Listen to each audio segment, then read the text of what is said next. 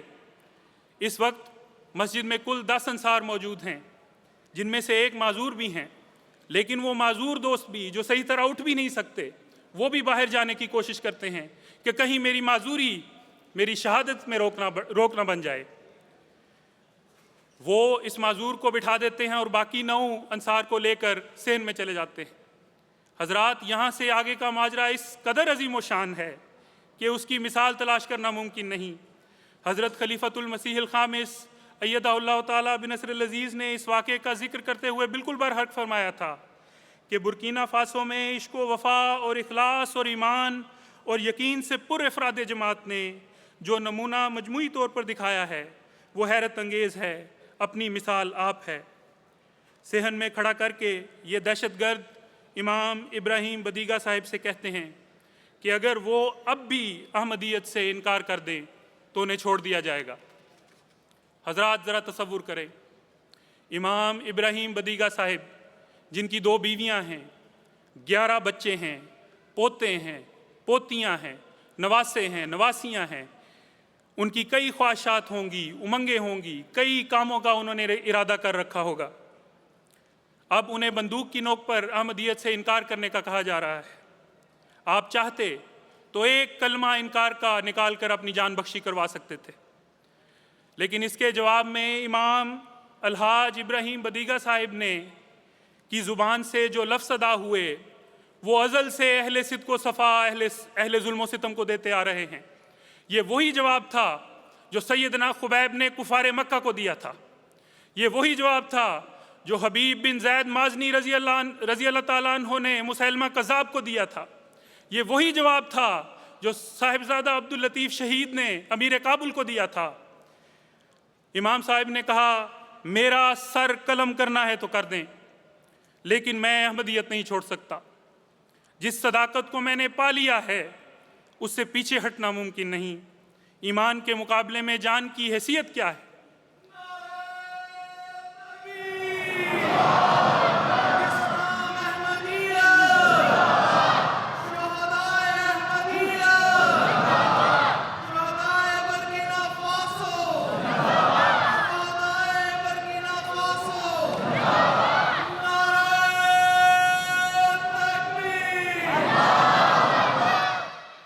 کسی شاعر نے کیا خوب کہا ہے کہ جس دھج سے کوئی مقتل میں گیا وہ شان سلامت رہتی ہے، یہ جان تو آنی جانی ہے، اس جان کی تو کوئی بات نہیں۔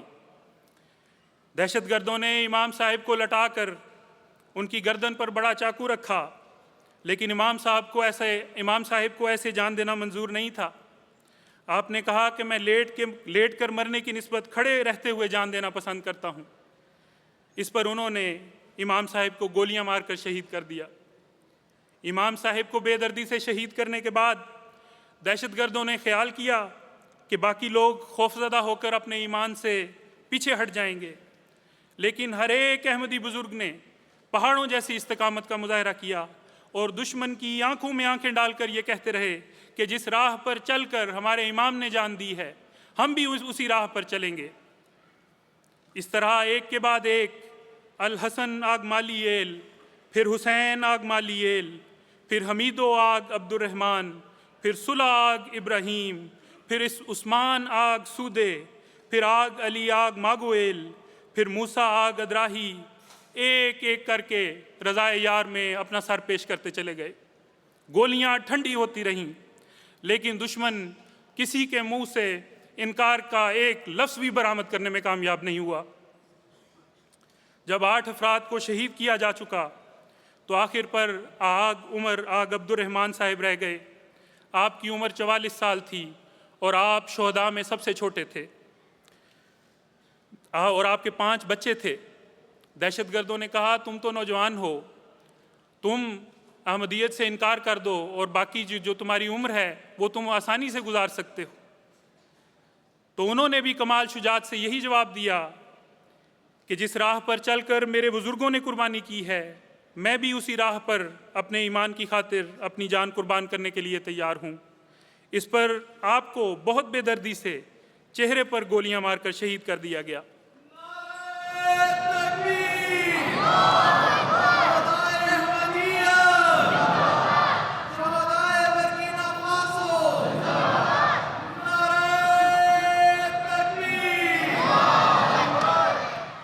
دشمن بھی حیران ہوا ہوگا کہ کن دیوانوں سے واسطہ پڑ گیا ہے۔